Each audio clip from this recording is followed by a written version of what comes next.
Thank you everyone for joining our Transit Opportunities panel.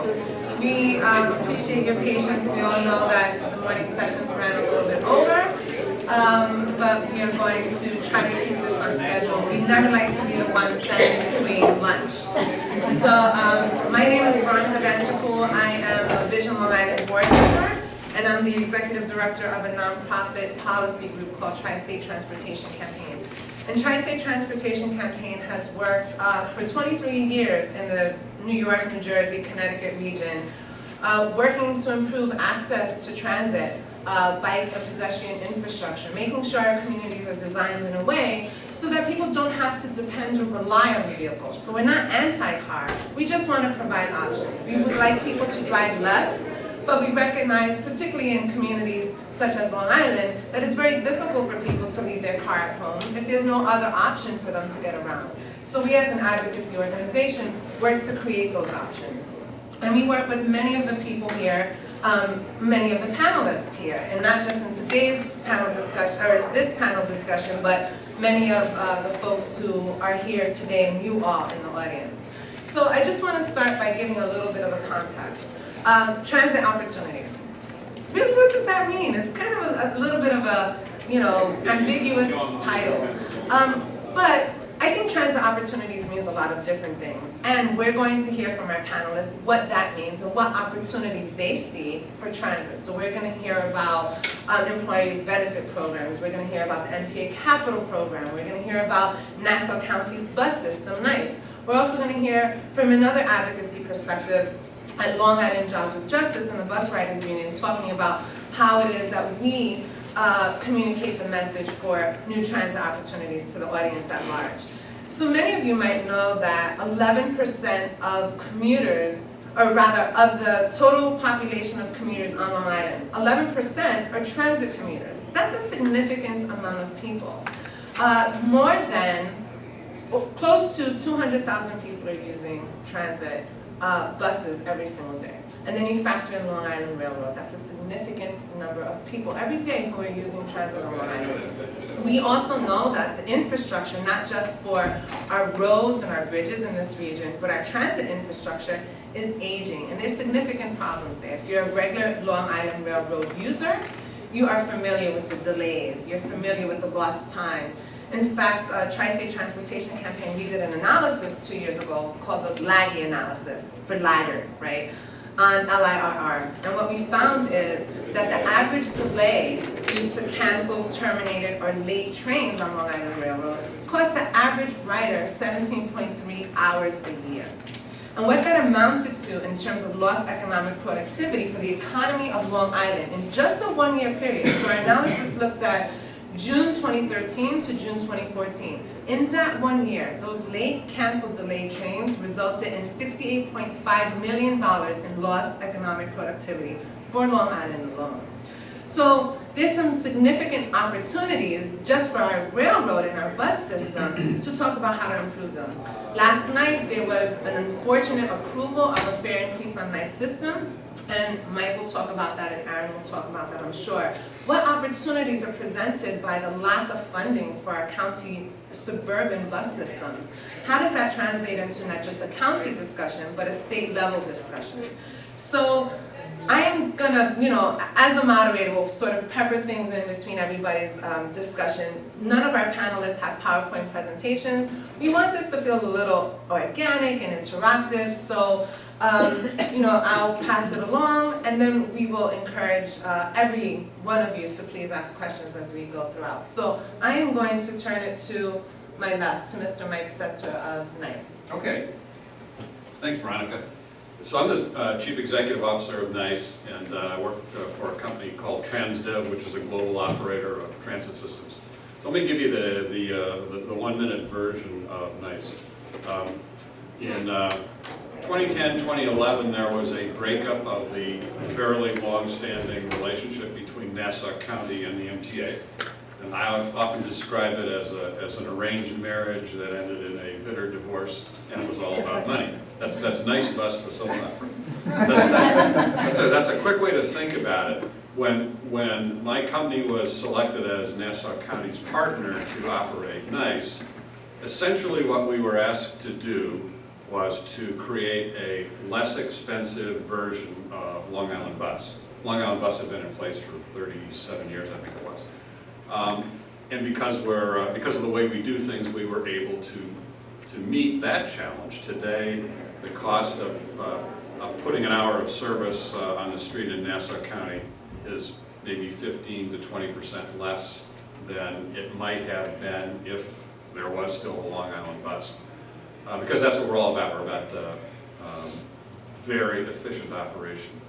So what you have today in Nassau County is a cheaper version of Long Island Bus, and I don't say that apologetically, that's what the county hired us to do. And a few other things going on. We're in the process of renewing the fleet. We're in the process of updating the technology. We're in the process of creating some customer-facing technology so that you can now buy your ticket on your smartphone, and you can get information about where your bus is in real time on your smartphone. And we're proud of those things. We're doing some other things with employees, also trying to work on customer service. So if you want an efficient version of Long Island Bus with some newer buses and some new technology, you got it, we're done, we're all set. If you wanted, however, something more than that, like something that would attract millennials to Long Island, or something that would drive development, or something that would be a real amenity for the communities, that's not really, those are ideas that I get. That's not really part of what drives us today, nor are the resources available to do those kinds of things. Technical capabilities there, the resources are not. And as you know, if you read the paper this morning, the resource issue is getting more difficult. Last night, the Bus Transit Committee, which is Nassau County's transit policy group, of which Mr. Watkins Lopez is a member, approved, unhappily, an increase in fares to catch up to the MTA fare of $275, and a reduction of the elimination of 9 routes, 9 small routes. We were unhappy to present that, and I'm sure they were unhappy to approve that, but that's what the resource situation is doing to us. And it is even conceivable that there's round 2 coming. As you know, Nassau County's fiscal problems are pretty severe, and one set of ideas that's being kicked around now in the media, at least, is that a further cut to Nice Bus subsidy would be part of the package. I hope that doesn't happen, because the next cut will be, it won't be fat, it'll be muscle and bone. So we're hoping that we don't have to do that. So that's a quick update on where we are now. We would like to be part of a vision for Nassau County and for Long Island that was more than just an efficient version of Long Island Bus. So thanks. One thing that we as advocates encounter is the question, why should I be concerned about the bus system if I never ride the bus? And we commissioned an analysis, a report actually, a few years ago by Appleseed, which is part of the Rudin Center for Transportation. And what they found is that the Nassau County's investment in NICE, for every $1 that the county invested, it generated $73 in economic productivity.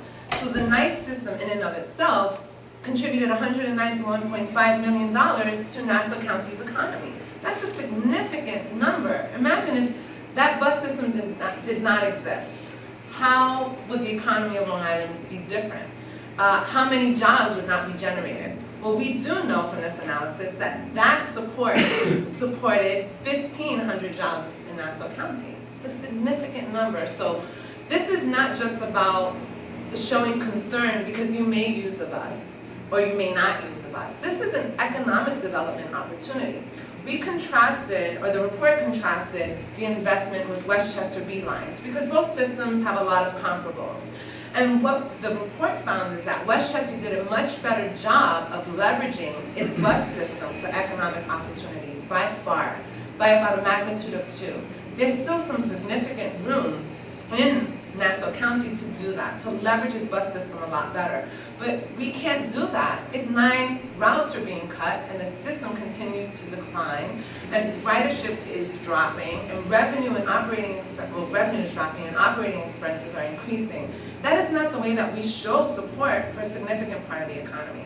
So having said that, I'm going to turn it to my right to Mr. Aaron Watkins Lopez to provide a bit of the advocacy perspective and talk a little bit about the policy and the funding discussion. Good afternoon. My name is Aaron Watkins Lopez. I'm an organizer with Long Island Jobs with Justice for the Long Island Bus Riders Union. A little bit of history of the union is in 2011 we were formed out of the Save Long Island Bus campaign. It was a campaign to stop Nassau County from basically destroying their system by removing all of their funding and then cutting it to the bare bones. As Mr. Setzer said, that was when Nice Bus had taken over in 2012 and they shifted operators. From there, we're a group of advocates, bus riders, business owners, community groups that advocate on behalf of public transportation. Our goal is to not only change the mindsets of Long Islanders as it pertains to public transportation, getting out there and letting people know that there are people that ride the bus. There are hundreds and thousands of people that ride the bus every day. But on top of that, we bridge that gap between the elected officials and bus riders, as we've really seen, especially in Nassau County, where there's a disconnect between the county's objectives and what the constituency wants, which is a more robust, expanded bus service. We also have done work in Suffolk County where we worked on the campaign to get Sunday service for the first time ever out in Suffolk County. At a time when Suffolk County's bus system is expanding, ridership is growing, we are seeing, because of resources being cut, a cutback. As you may know, the Suffolk County Executive alone has come out and wants to cut $10 million from the buses. These kind of cuts are what we're seeing systemically across the island. In Nassau County, they started more so in 2000, where the bus company was getting about $20 million from the county. They now get a whopping $4.5 million, and that was after 3 years of fighting for an additional $2 million. We've seen a lot of, as I said before, disconnect between the electeds and their constituency base. So we pride ourselves in getting bus riders to these events. We pride ourselves in getting the bus riders to speak one-on-one with the elected officials. Just last year, we brought a constituency of about 5 bus riders up to Albany to talk to their senators. Where I sadly was told to my face that one of the senators didn't understand why we needed more money for buses. So as an entity, as an organization, we really try to empower bus riders to step up and take some of this power back and remind the government officials that they are supposed to be serving them as public servants and getting bus riders what they want, which is more bus service, which, as we've heard before, betters everyone and the county and the economy, whether or not you're a bus rider. Thank you. So we've heard a little bit about the opportunities of needing to invest more in transit. So there's so many different stakeholders in our transit system. Obviously there's riders, there's operators, there's legislators who help support the system, but employers have an important role in how they incentivize the use of transit. So now I'm going to turn it over to Ms. Rosemary Mascali to talk a little bit about some employer benefit programs and how they've been successful in some cities and some regions, and how Long Island can better capitalize and leverage on these new emerging opportunities. Hi, I'm Rosemary Mascali. I'm with Transit Solutions, which is a program of the MTA. We promote transit ridership to improve the air quality. We're actually a federally funded program. And one of the ways we do that is by encouraging Long Island companies to offer the pre-tax transit benefit program. So I'm going to talk to you a little bit about that, and then I'm going to talk to you all a little bit about Car Free Day Long Island, which I'm a co-chair, along with Paul Spreer, who's back in the back there in 5-1-year ride chair, and how both the pre-tax benefit and Car Free Day can be a way to build awareness of the transit options, to help with the affordability of transit, and to help people understand the importance of transit to all of us, whether we ride transit or not. So let me talk first about the pre-tax benefit. That's an IRS provision that allows employees to use pre-tax dollars to pay for their transit expenses. The current IRS limit is $130 per month. Congress is currently considering taking that up to $220 a month.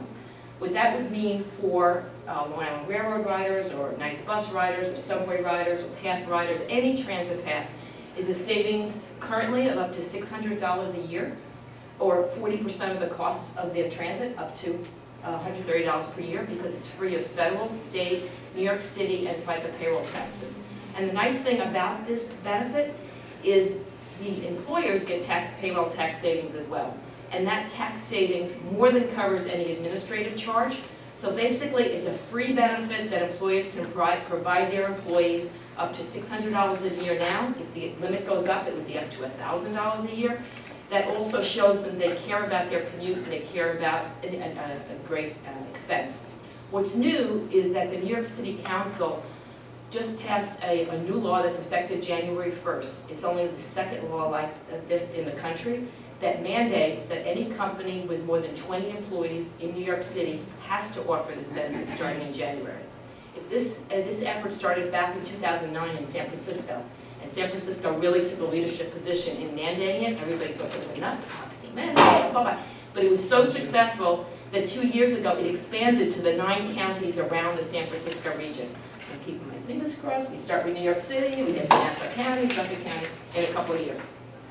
So one impact though it has on Long Island companies is the law says that not only is it full-time New York City employees, but if you have employees that even occasionally go into the city, that counts, as long as you've got 20 full-time employees. What I'm finding, we've started a campaign to build awareness about this. This law is going to be enforced by the New York City Department of Consumer Affairs. We're partnering with them. We have information on the Transit Solutions website, linking to their frequently asked questions. They're going to be putting posters up on all the subways and buses and train stations. What I'm finding in people calling back from it is that Long Island companies are asking about it, even though they're not mandated. So it's building awareness in general about the program, which is great. And again, I'm hoping that over time, as people see that this is kind of a no-brainer kind of decision, and it becomes an employee retention and ways to attract employees, and everybody in the city has it, why don't you have it, that it becomes increasingly a benefit here. I estimate there are about 125 companies that I know of. There's probably some more, but that's the ones I know of on Long Island, only that are offering this benefit. All the large ones are in West Shore, IJ, Winthrop, Cablevision. But the problem we have is that with mid and small sized companies, we have literally 100,000 people using bus or the railroad, even intra-island, not just the people going into the city, but there's 1 here, 2 there, 3 there, and every one company says, well, everybody drives. Well, not everybody drives, and this is a benefit. In aggregate, I estimate it being a $34 million subsidy that could be coming to our region that we're not getting. And New York City was smart, and they saw that the opportunity was even larger. They anticipate that 450,000 workers will become eligible for this benefit with this new law. You take 450,000 times $600, and that's a lot of money coming into the region for economic development. And so I think we need to be accelerating that move to make it a county-wide mandate. Now, in San Francisco, it's 50 and above. So maybe they adjust it up. Maybe don't do the 20 or whatever. But there are plenty of companies here that it's not a big deal to implement, doesn't cost them anything, and it's a big economic development. So that's a little bit of pre-tax benefit. Now I'd love to talk about Car Free Day. Car Free Day is an international event. It started in Europe back in 2000. It's September 22nd. And on that day, it's really the Earth Day for transportation. Just focus on some different countries, different cities celebrate in different ways, but last year there were over 2,000 cities that celebrated around the world. We started celebrating on Long Island about 3 years ago. This is our 3rd Car Free Day. And the reason we did it was to try to call attention to the impact of transportation on our environment, on our air quality, on greenhouse gases, on economic development, on mobility options, on keeping our youth here. I mean, it permeates everything. It's the flip side of the coin of so many issues. So with Car Free Day, we set up, there's no particular owner of Car Free Day Long Island. It's a coalition. Transit Solutions and 501 New York Rideshare do the grunt work of managing the thing. We develop the website. We have on the website people can pledge to be car free or car light that day. And we get people to trial some kind of transportation option. And it's not just transit. They could try carpooling, biking, walking, skateboarding. We want them thinking of alternative options and kind of building awareness that even if it doesn't work for them, it might take you 2.5 hours to get from Manhasset to Hop Hog, which it did when I did that to get to an HIA meeting, 1 car free day. But as I took those routes, I saw the students getting off for CW Post, the students getting off for SUNY Old Westbury, the mothers getting off to take their kids to doctor appointments, and you start to appreciate, especially on the buses, because, you know, on Long Island, it's like, it's them people that take the buses, right? That it's us that are taking the buses. It's, you know, people that, and so you have an appreciation that when those public hearings come, that people show up for it and say, we have to support more than a cup of coffee per year, which is about what we're paying in Nassau County for the buses, which doesn't make sense, maybe a latte, but still. So anyway, that's my high horse. So I encourage you next year with Car Free Day, as we come around, we have a whole planning committee that includes, SUNY Stony Brook, a lot of the colleges, other colleges, North Shore LIJ, we have Vision on our board, on our planning committee, Sustainable Long Island. It's a broad coalition because this is everyone's issue. And this year we had almost 3,000 people that pledged. We took 77,000 miles off the road that day, reduced greenhouse gases by 39 tons, but particularly encouraging for the future, we had a 61% increase in pledges from college students and people in colleges, which was a total of almost 1,500 pledges from the colleges. And if you think about who goes to the colleges on Long Island, they tend to be the people that stay on Long Island. You know, we educate all our kids, my kids included, they go off to different, colleges and they move to the city. Well, the Long Island ones, this is a way that they can start to trial and see this, and we want to make sure that once they do get to work, they have some transit options, or carpooling options, or van pooling options, or things to be able to continue what we're training them and teaching them through Car Free Day. If you're an employer, you should take advantage of this opportunity. So, and it need not, you don't have to think that this is just about being an employer of a big size. So here at Tri-State Transportation Campaign, we employ 9 employees, and all of us take advantage of the pre-tax benefit program, it's the federal tax incentive. And one of the opportunities that exists is constantly reminding Congress or asking Congress to restore parity between the transit benefit, which Rosemary said was $130, and the parking benefit, which is $250. And there was parity between the two benefits, but then Congress dropped the transit portion to $130. So every year, and Senator Schumer has been a very big proponent of this. Every year there's legislation to restore this parity, and it's not gone anywhere in 2 years. So there's an opportunity that you all should be paying attention to, because if you're an employer, it reduces your payroll taxes. It's a win-win for you as an employer and for your employees. So I'm going to move over to Mr. Mitch Pally. So we all know that the Long Island Railroad is one of the most visible transit systems in this region. It serves, of course, not only Long Island, but communities in Brooklyn and Queens as well. And Mitch is a member of the MTA board. He serves a lot of different roles, but he's going to talk about the MTA's capital program and the importance of that. And again, it speaks to whether or not you take the Long Island Railroad. You may never take it, or you may only take it infrequently to come into the city, or to come into, or go to beaches on Long Island, which I did quite a few times this summer. It was so, I don't know why anyone would drive. It makes a lot of sense to take the train to a lot of the beaches.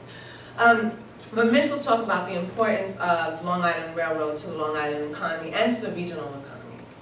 You're up, Mitch. Thank you, Veronica. I'm going to give you the most important 11 ways in which we will spend $2.835 billion over the next 4 years. I think that's a nice number, $2.835 billion. And I always make the point, and Veronica made a very good point. The people who take the Long Island Railroad, or any transit system, Michael's, whatever, get a direct benefit. They ride the system. Everybody else in the community gets an indirect benefit, because the people who are on the railroad are not on the highways, the people who are on Michael's buses are not on the highways, the people who take care of Rosemary's benefits are not on the highways. And can you imagine if there was no Long Island Railroad, or there was no Nice Bus, or there was no Suffolk County Transit, and all those people were behind you, or most likely in front of you, on the expressway or Northern State or Southern State or wherever they were going because you were going the same way. Imagine that when you imagine why transit is so important in this region. Because everybody benefits. And that's one of the reasons why everybody pays. Because everybody benefits. Some people get more benefit than others because they take advantage more of the system, but that doesn't mean that everybody who does not live in this region does not benefit. And they benefit in very meaningful ways. So with that as a abbreviated reason, here's 11 ways I'm gonna spend $2.835 billion. First, we're gonna buy 1,006 new electric cars, 45 locomotives, and 134 bi-level coaches, so all of you who ride on the M3 cars, which are the oldest cars we have, will no longer have to do that. They will all be eliminated. Second, we're going to advance 2 new stations. One, the Elmhurst in Queens on the Port Washington branch, which is important for my Port Washington commuters. But secondly, and more importantly to Long Island, the new Republic station in East Farmingdale at Republic Airport, which is a cornerstone of the Connect Long Island program and the bus rapid transit up and down Route 110. You gotta have a place to start. The place they're gonna start is the new Republic station at Republic Airport. Third, we're gonna spend $30 million for parking improvements. In most cases, in most places, the Long Island Railroad does not own the parking lots. The villages and the towns own the parking lots. We own very few parking lots, but we're putting up $30 million of our own money, including $20 to $25 million for a new parking garage, site yet undetermined. So any of you who represent municipalities and want a shot at it, let me know, because that's going to be there. We just built one, as you know, in Wyandanch, which has proven to be a tremendous asset to the Wyandanch TOD program. It serves not only the railroad community, it serves people living in the apartments, and it serves the retail below the apartment. So it serves everybody because we have a system that everybody uses it. Because as you know, most commuters use it from 8 to 5 or 8 to 5:30, and after that it's free. What are we going to use the spot for after 5 o'clock? Well, how about the retail? And how about the apartments when people come back? So it works its way in that. So anybody, if you want that money, let me know. 4, we're going to make major capacity improvements at Jamaica. Hopefully get rid of the Jamaica crawl, which is what we call it, because a train going through the Jamaica station area has to go through 145 different signal changes, most of which were built in the 1920s. Plus, we have to make the available to now go to East Side, because once in 5 years, you'll not only be able to go to Penn Station, you'll be able to go to Grand Central. And I kid my friends who are on the board with me at MTA from the Metro North region, and I say to them, we are getting a much better benefit of that. Because we're going to go to Grand Central, and you're going to come to Penn Station and see what we have to put up with at Penn Station. They yell at me all the time about that, but that's okay. 5, we're going to complete the main line double track. For those of you who ride the railroad from Ronkonkoma at the moment, you see phase 1 is under construction from Central Islip to Ronkonkoma. Phase 2, which is Central Islip to Farmingdale, is fully funded in the new plan and will start next year. And that will be able to enable us to provide substantially more service on the main line, because as Michael knows, you can't run buses 2 ways on a one-way street, and you can't run trains both ways on one track. So it is what it is. 6, we're going to replace the Post Avenue Bridge on the main line, which is following the replacement of the Ellison Avenue Bridge, which almost fell down before we replaced it. So that will help the infrastructure on the main line. 7, we're going to upgrade the entire communication system at all the stations to make it more flexible and more efficient. It's a system that we built in the 1970s, and it really doesn't do what we want it to do. So that whole system will be redone. 8, full funding of positive train control. You've all heard how important that is, to be able to stop the train remotely. That will all be finished by 2018. 9, we're going to upgrade the original signal system that is still in place from Ronkonkoma to Yaphank.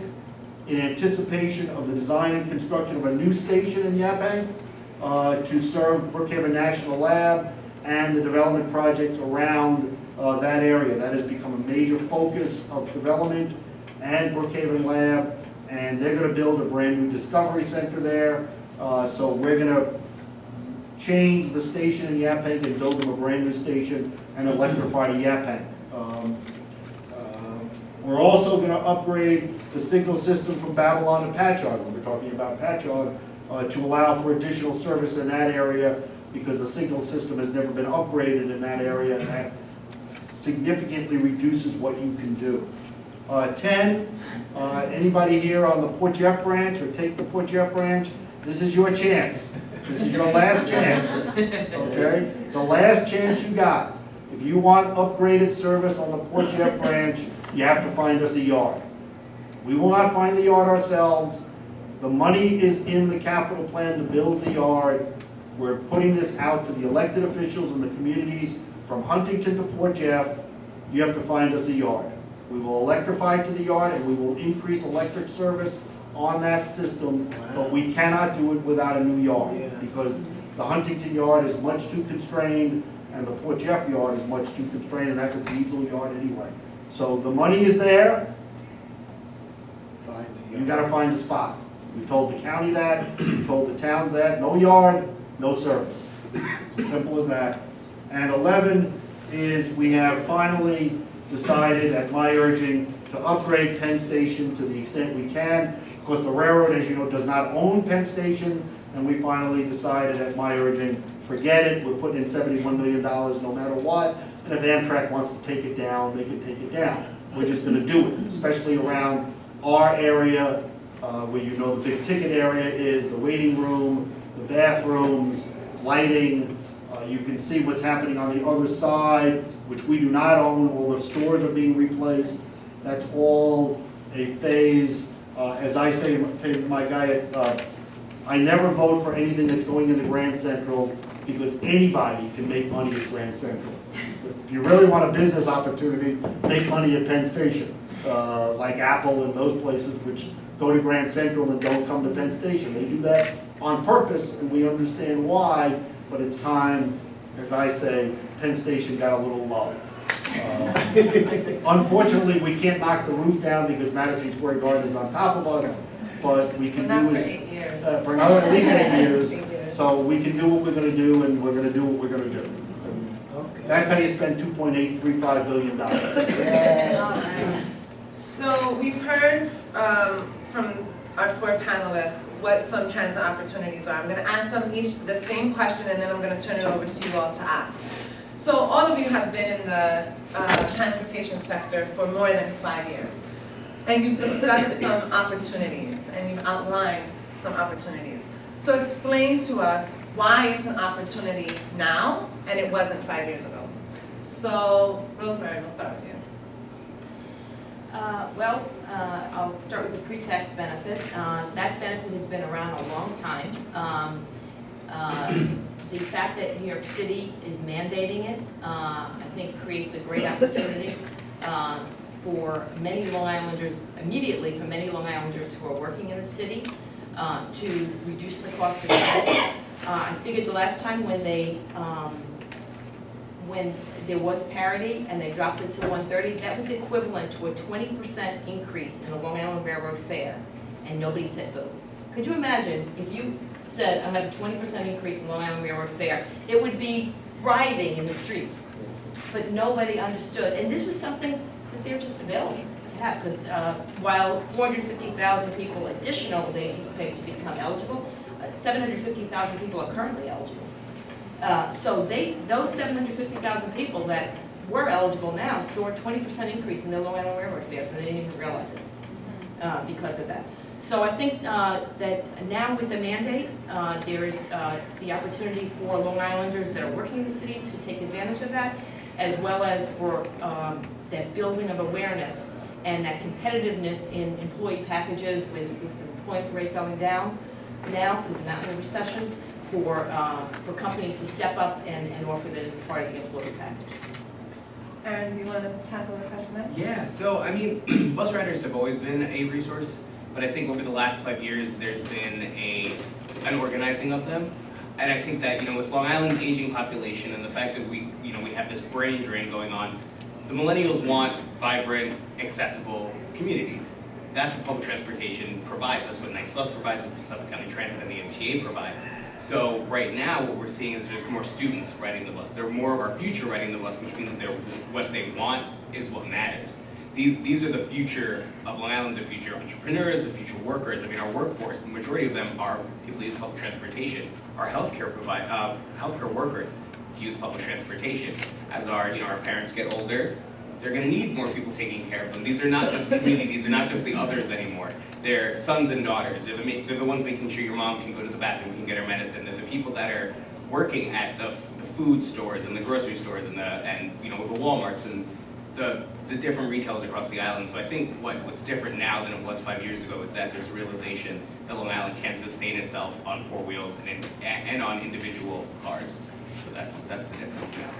Great. Mike, do you want to tackle that? Okay, sure.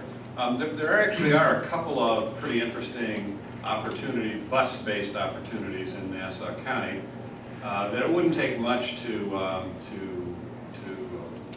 make effective.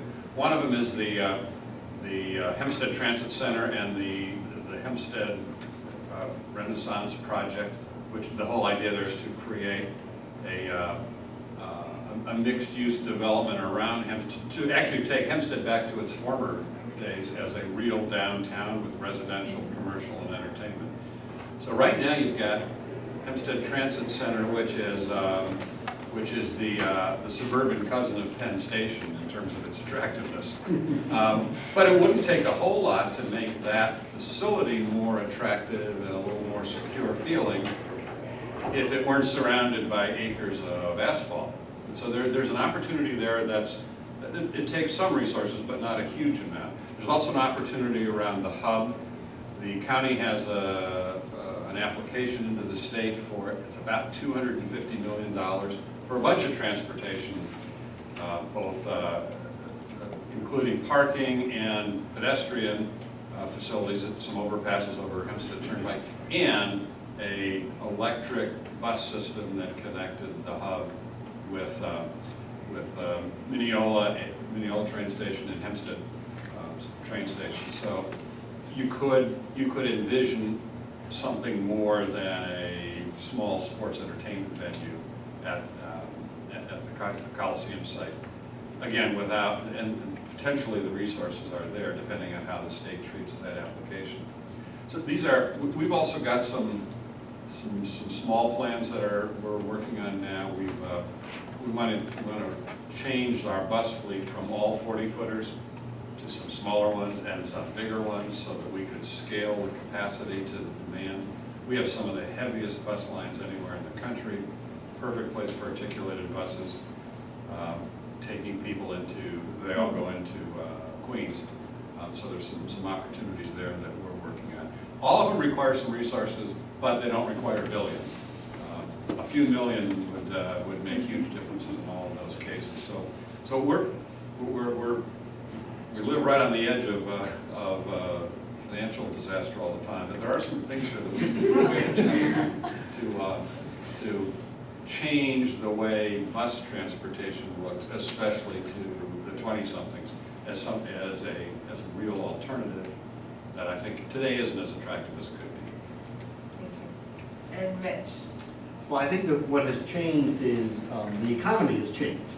And the economy changing has changed the way people look at transit.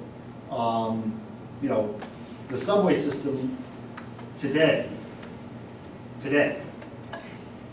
November 20th, will transport more people in one day than 99% of the other transit systems in the world combined. Right? Yep. That's Okay? And this year, the subway numbers are up, they're probably going to be up 6 or 7% by the end of December. Railroad numbers are going to be up 4.8% this year over last year. Okay? It's funny, I say all the time, on Long Island, for many years, too many years, people wanted to live as far away from the train station as they could. Now they want to live as close to the train station as they can. Perfect example, Mineola, Wyandanch, what's going to happen in Deer Park, Ronkonkoma, Westbury, okay? Hempstead, hopefully, okay? They want to live as close to the station as they can. The economy is better. People want to have options. And developers, who I also represent in my other hat, have realized that that's where the market is at the moment. And it's not just the 20s and 25s, it's the 50s and 55s and 60s, or people like me who finally decided I no longer need a 5-bedroom house with 2 people and a dog. And so what's the point of having that big house? I could buy something at Ronkonkoma and, live right by the train station and whatever. I think that's what's happened. It's that kind of awareness in the region that has made that happen, and I think it will continue as we move forward over the next 5 to 10 years, because people's lifestyle has changed in the region, especially on Long Island. And I say all the time, that's not to compete with the single-family home and those people who have single-family homes. It's to complement the people who have single-family homes so that we provide more options for everybody. For too long, we had one option for a single set of people. Everybody else was unwelcome.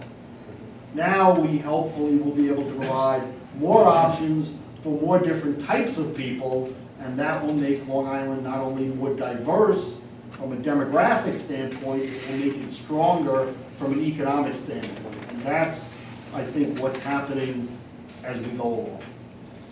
Thank you, Mitch. So we have, oh yeah. One thing that didn't come up in our discussion, and I feel like I want to, is with the cuts of the service line, there's an impact to people with disabilities as well. And that's the Able Ride service, which provides point-to-point service for people with disabilities, is based on the Americans with Disability Act, which says you have to provide service within 3/4 miles of a fixed route service. So when you cut 9 or 10 fixed route services that were low ridership, you also cut out a bunch of people in their accessibility to this service. So that's an important point that didn't come up and we should recognize. Absolutely. So we have about 18 minutes for questions. I know Aaron wants to add an additional comment, then we'll go. And I want to welcome Senator Martin to our panel. Aaron. We also, the whole day is talking about economic growth and economic development and building our downtowns, and we're talking about bus rapid transit, and all of these things will mean nothing if we don't have transportation.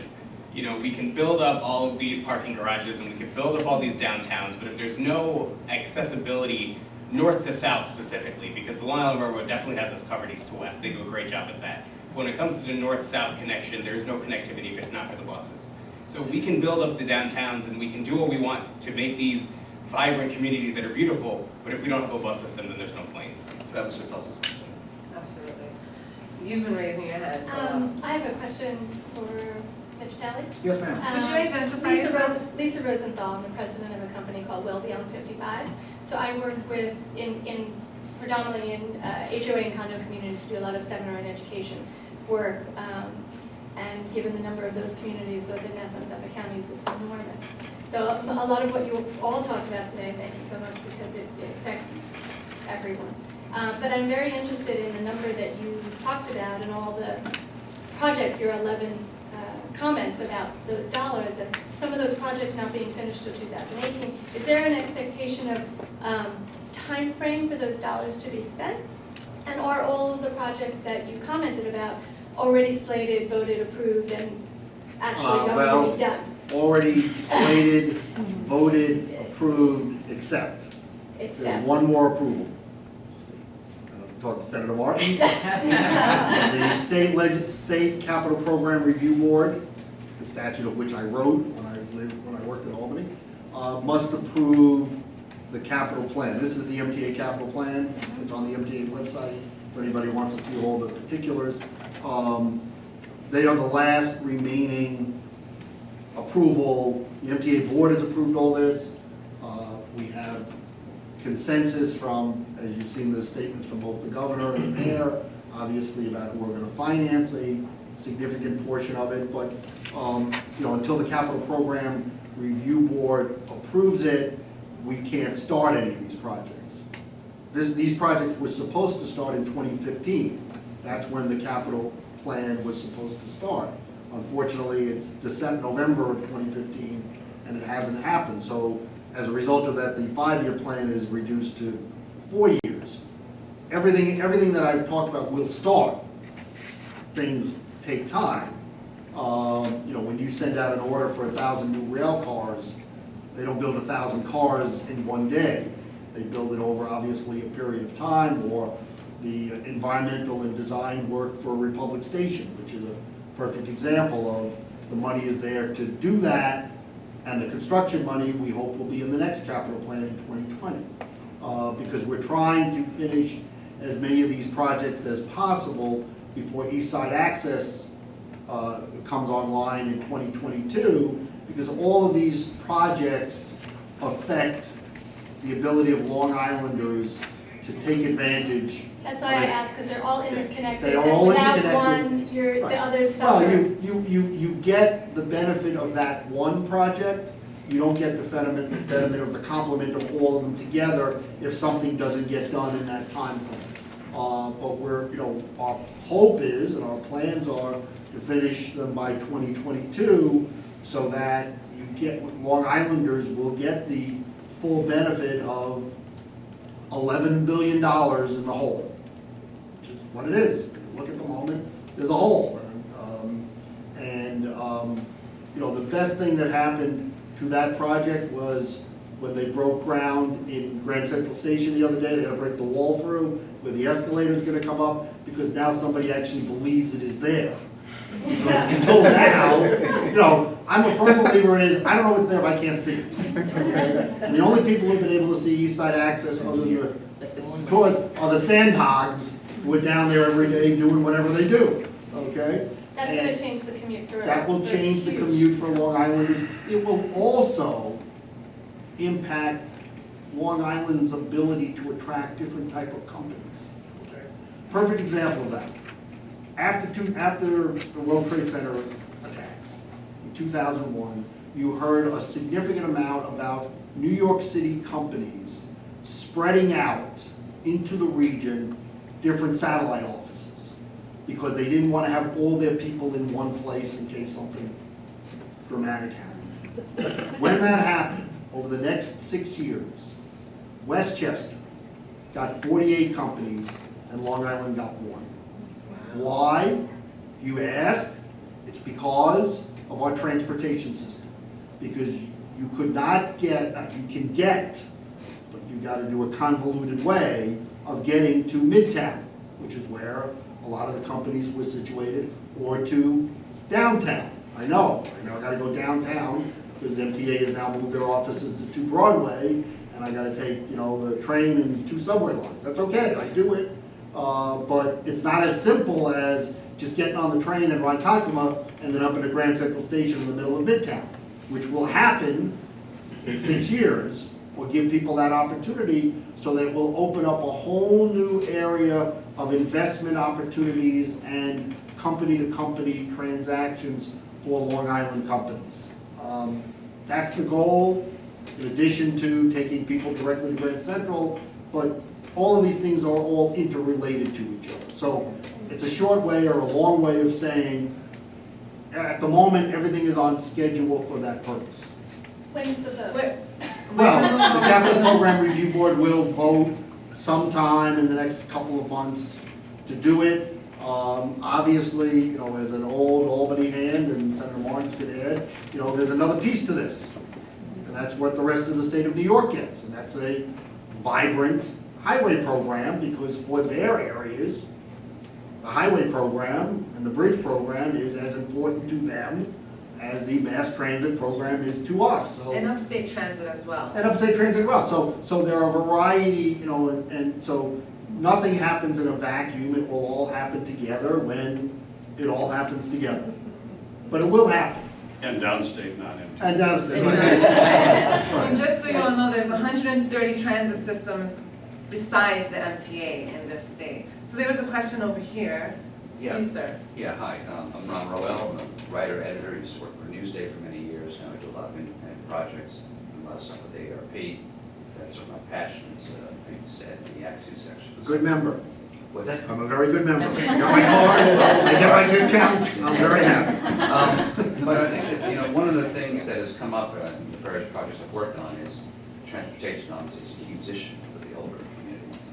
The more you look at it, you realize, yeah, but it's, as you point out, and to point out, it's a multi-generational issue. And one of the things on Long Island, though, I think that we don't do enough with linkages. You know, we get east-west, it's hard to get north-south. I know there's Connect Long Island, there's various efforts. But I think this is one thing I'd just like to get your comment on. Because you could see it come a little bit on the panel this morning when Eric was asking about more regional approaches, more.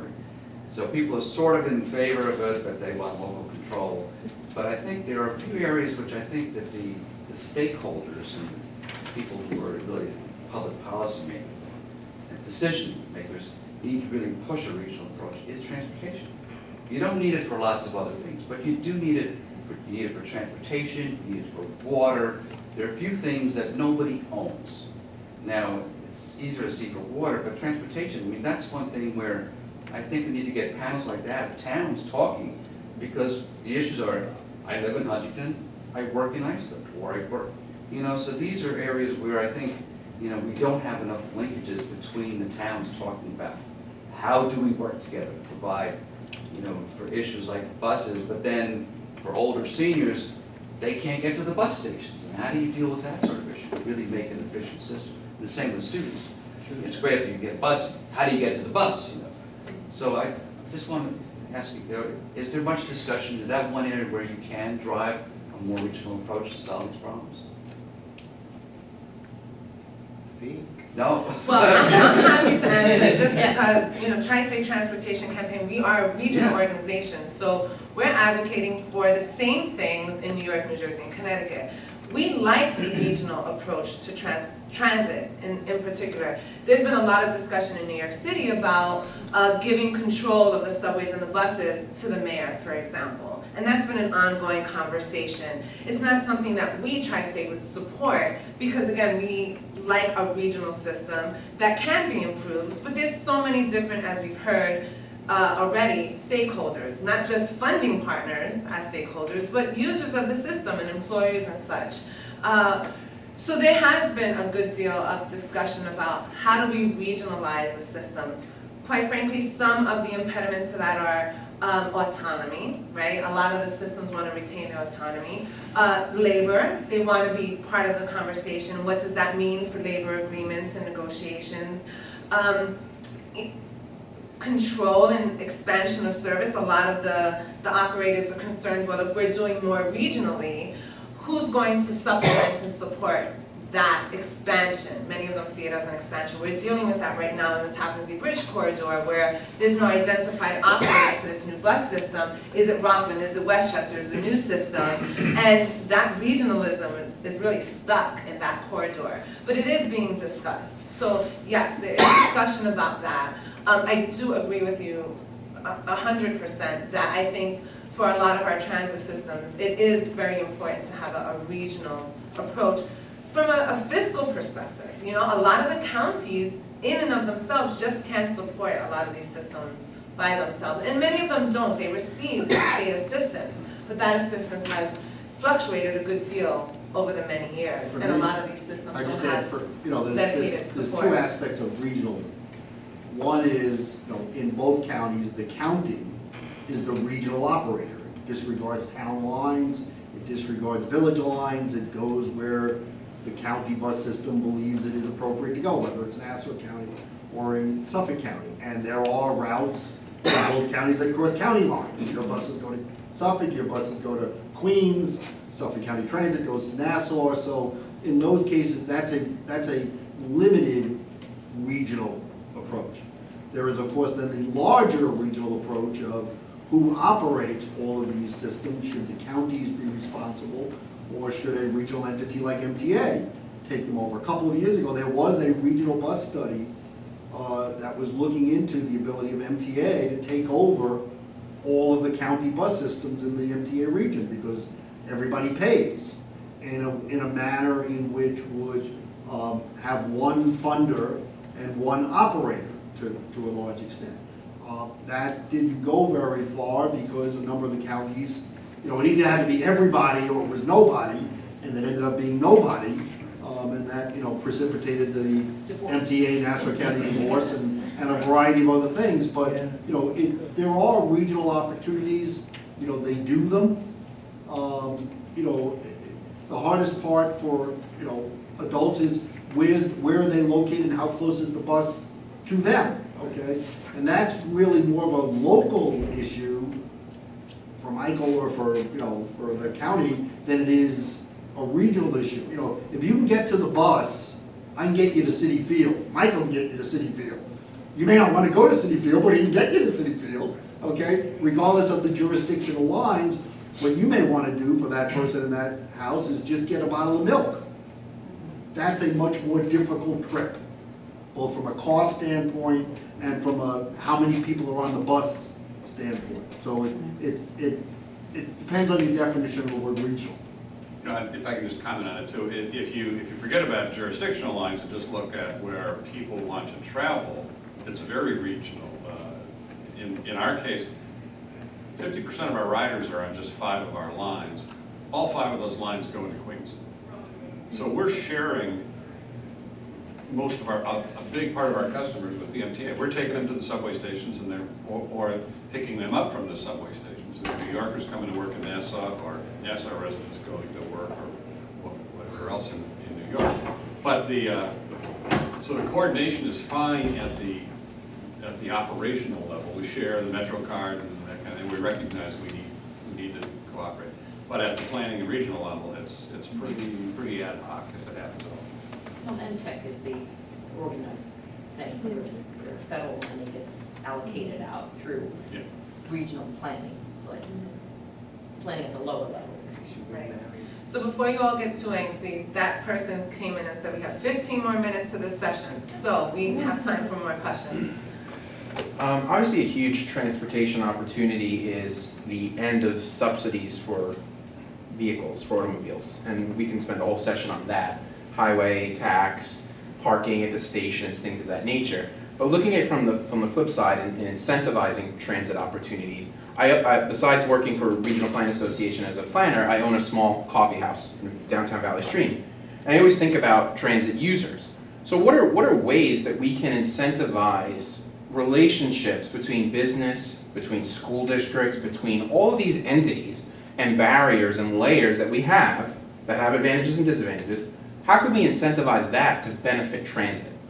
If more bus riders knew about me, I could provide things to bus riders. If more rail riders knew about me, so there's relationships to incentivize transit opportunities that I don't think we're exploring. I'm curious what you have out there, if anything. Well, from a bus rider standpoint, one of the biggest issues, especially out in Suffolk County, is the bus stops. Either there is no bus stop, or your bus stop is broken, it's disheveled. And as the Bus Riders Union, we've looked into different opportunities across the country where they do, like, instead of adopt a highway, you can adopt a bus stop. So bus stops can be kind of not owned, but taken care of and advertised as certain businesses want to see fit. And we thought that would be a great way to not only bring money to the county and to the municipality, but also, get this free, advertising for certain businesses. So that's something that we've looked into for the bus stops. And then especially, on the bus. I can tell you this morning when I was on the Suffolk County bus, there were 3 advertisements and 2 of them were about lead poisoning. One of them was in Spanish. So, I feel like there's a lot of, that's the truth of it. The businesses are not taking, and I'm not sure if it's the business side or the transportation side, but they're not taking advantage of reaching out and using this advertising space. On the outside of buses, you'll see, all right, thank you, Five Towns College or Mercy Hospital, but there's so much inside the bus that you're not seeing. So the buses themselves and the stops are a really good place to kind of start building that relationship and do free, advertising for your own business. Mitch, can you talk a little bit about how vendors and businesses can work with the MTA on their deals program, you know, the inserts that you get. That's, yeah. Yeah, I mean, we had, right, I mean, you wanna say, go ahead. Yeah, You can yeah, go the ahead. Long Island Railroad has a getaway packages for both Long Island packages and New York City, and they work with major venues to work arrangements around, you know, the railroad will promote it through brochures as well as online and through the apps, flyers, the particular venue, and the venue will pick up the cost of the railroad in often cases or provide a package that's a discount for it. And that does incent a lot of non-peak use travel on the railroad. Yeah, we just did one, I went into the city, I go Wednesday, and on the seat was one for the new Star Wars, Star Wars, yeah. right, in Yeah, the so that- Discovery Center, because they have a package with the railroad about going back and forth, and you get a reduced fare and whatever it is, but we have those all the time to help try to promote people going back and forth, and I think they are very successful, because our off-peak travel is up 11%, okay? And you wanna go from Ronkonkoma to the city on a Saturday morning, the train is packed on a Saturday morning, okay? But And it's that's also why- for Long Island getaways. Right, Yeah. coming The the other Roosevelt way. Field package, which is just basically a bus rail combination package, is very popular Yeah. for people actually coming from Brooklyn. They grew up on the island, they don't want to go to Roosevelt Field, they don't know the stuff, so they have to train and then connect to the bus and go to Roosevelt Field. We also have one with the aquarium in Riverhead. Yeah. They run the, they get on the train and Calvary they take the bus. Cemetery is another popular Yeah. one, Yeah. widows going on Veterans Day. That's Yeah. why I went to Long Beach so often on LIR, was that deal. It made so much sense. I live in Westchester, so it did not make sense for me to drive, you know, to Long Beach. Yeah, just also, I mean, the Metro cards are a really great way as well. One of the issues in Nassau County is that there weren't enough machines, so a lot of vendors actually sell Metro cards. So our organization put out a resource of all of the vendors in Nassau County that sell Metro cards. So bus riders are going to these places not only to buy their Metro cards, because a lot of them are grocery stores or they're, you know, some cafes, because you're from SIFTHIS, if I remember correctly. So that's also a way that you can bring people in, and it benefits the systems as well, because you're helping them in a part that they're not, you know, their capacity isn't as expansive as needed, and it's also bringing people to your storefront. Yes. I have specific questions. Would you introduce Oh, yourself? sorry, Andrea Monia, I work with the revitalization of Huntington Station. So you said Car-Free Day Long Island has been really successful. And there's a quote from the former mayor of Bogota, Colombia, that says, "An advanced city is not one where the poor people own cars, but one where the wealthy people use public transportation." So how do we get to that point? Like, could we do a monthly car-free day? You know, like something where like people really get into this mindset of, I don't need a car because we have all these options. I would love to get to a monthly car for that. You know, Paris, you know, we're all in Paris in a different way, but they shut down Yeah. Paris for Car-Free Day this year. And the mayor was quoted as saying, we'd like to do this monthly, and now they're in a whole different mindset. And I got close with Amityville, they were gonna shut down the street for Car-Free Day, but then they got picked by Vision for their downtown thing, so they switched off to that. So one of the things we're doing with Car-Free Day each year is working with the villages and the towns and the counties to try to have them take it and adopt it to their communities. Because we really are a community, Eric likes to say this, we're a community of communities on Long Island, it's not one size fits all. And I think we have to think of it that way, what, you know, within communities, what will it take, what is car-free, you know, day mean to them? Is it car-free day living? Is it solving a parking problem? Is it a sustainability issue? People come at it from a different way, just like people celebrate Car-Free Day, Earth Day in a different way, so with Car-Free Day. But if you'd like to work with me, I'll have more Car-Free days. You know, I think it's also an opportunity for employers to really get involved and engaged in that. And, you know, it can be messaged so many different ways. It doesn't have to be called Car-Free Day. It could be Block Party Day, you know? I mean, when I was growing up in the Bronx, our streets were shut down sometimes for block parties. And they were so much fun where the community would come out and everyone, there was programming. And it can be that sort of thing. So I love the idea of a Car-Free Day. But I'm saying for others who may feel that that messaging may not resonate well with their constituency, call it something else, you know? But the idea is to deliver the message that we want communities to be knit together in different ways than just through vehicular travel. Bernard. Yes, my name is Bernard Macias, and I am the new Associate State Director for AARP. Ron, I'm glad you asked that question. I won't ask that question again, but question for Rosemary specifically. How many Long Island-based companies are currently using your pre-tax? I estimate solutions? about 125, I put it this way, I know of 125 companies on Long Island working the pre-tax. Okay. And Transit Solutions has been promoting the pre-tax benefit now since 2006. I'm sure there are more, because I always find some that have been doing it, but Sure. and the obstacles that I find, because I've reached out to well over 1,000, over the years in directly contacting. The obstacles, the most common obstacle I reach is a very busy HR manager who is chief cook and bottle washer, and the perception that everybody drives.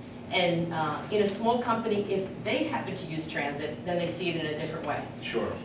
So if it's just one or two people, they figure it's not worth the effort to go through, even though there's no cost because they get the tax savings. Sure, no, the reason why I asked, so my member base, I have 500,000 members on Long Island, and a critical audience for us is the 50 to 64, as the 65 plus, but that 50 to 64 is still a very working segment.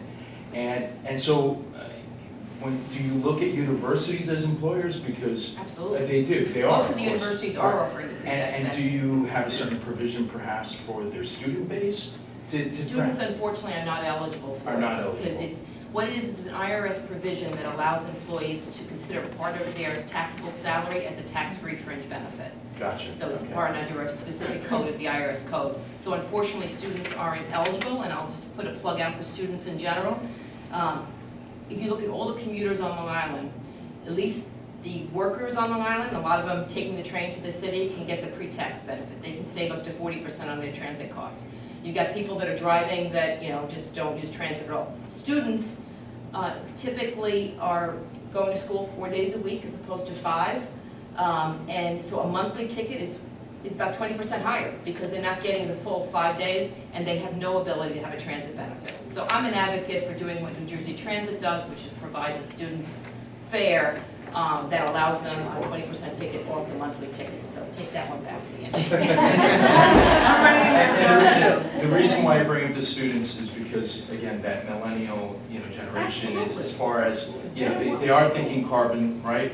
And if you can make it, incentive, and it definitely will help an ARP member who's 50 now and has a college student, and we have plenty of 50-year-olds that are middle school students who are going to become college students at one point. So that would help parents, as far as, There are quite a few people that take advantage of the transit benefit program for their students. And Right. the IRS code says you have to buy some transit pass. So the ambiguity of the code there, people are taking advantage of for their students because the students can't get it directly. And real quick, and Mike, question for you, my second question, I'll make this way, is as far as the cuts go, do we know out of the 9 routes that were cut, how many people are affected by that? And is there any chance, any expectation of getting that money back, perhaps sometime in the near future, to get those routes back, especially for my elder members, my disabled members, and a working segment for AARP? Those are good questions, Dan. We do know how many people are affected of those cuts. There's about 1,500 daily rides.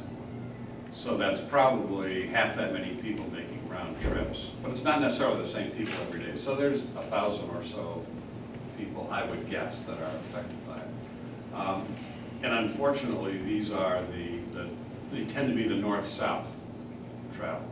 East-west travel on nice bus is oversubscribed. It's jam-packed, and we pass people up on some of those big routes because you can't get them out. The north-south routes are the smaller ones, the ones used by retired people, used for accessing retail or medical, the stuff other than the daily commuter.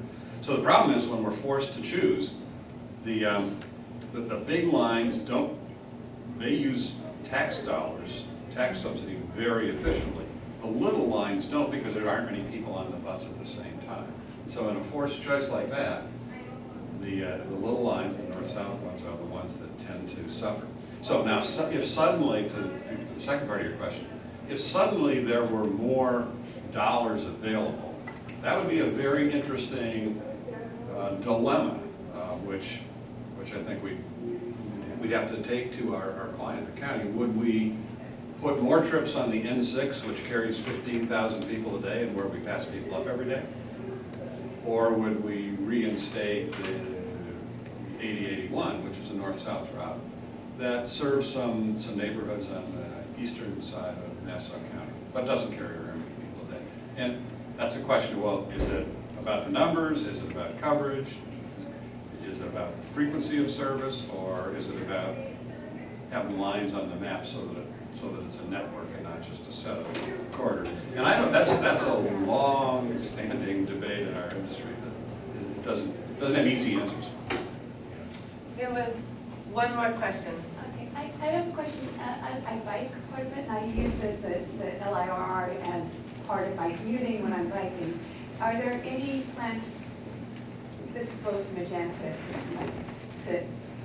I know there's other railroads in the country that have created bike cars, you know, so you can take bikes on rush hour and vacation travel and stuff like that.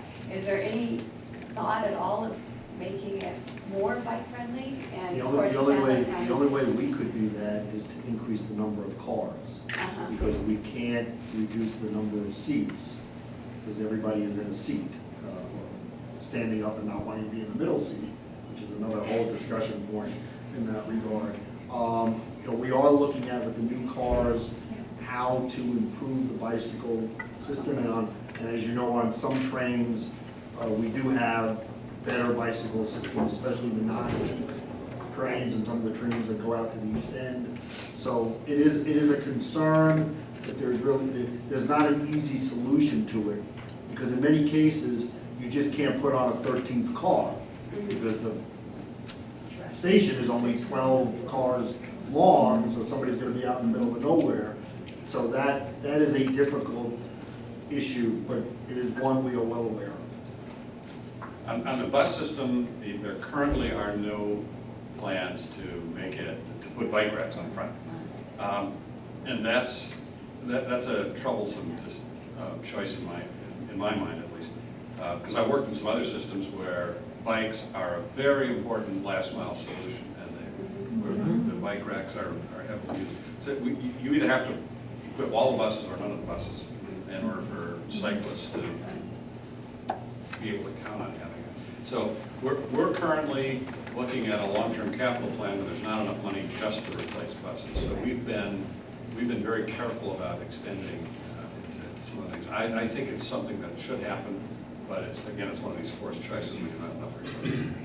And I would just add, in relation to the gentleman's statement before, I think this session of the New York State Legislature, the one that starts in January, is going to be the most important session for transit in 50 years. For a variety of reasons. One, the state of New York has money, which always helps. Two, the MTA capital plan is before them, okay? So our $27 billion is important to us. $10 million is important to Michael. Michael could do lots of things with $10 million, or Suffolk County Transit, or whatever, or the 130 odd other transit systems. They're all going to want their fair share. Whatever that means, it's going to mean something to them. And legislators who don't live in the MTA region, which there are many, are going to want to be able to come home and say, yes, MTA got its piece, and yes, the highways got their piece, but yes, by the way, the Buffalo Light Rail System, or the bus system in Syracuse, or Rochester, or Nassau County, or Suffolk County, or wherever, got their piece. And so there's a confluence of events and resources, which I believe is going to be very, very interesting in the next couple of months, starting with the governor's budget in January and flowing through the budget cycle in April. As I said, I think this year, for those of you who want money, this is the year. If you don't get it this year, probably won't get it for another 5 years, just the way the cycle works. So especially for the smaller systems, and I'm not calling Nassau small, but it is smaller than Oh, yes. MTA, obviously, this is their year. Right.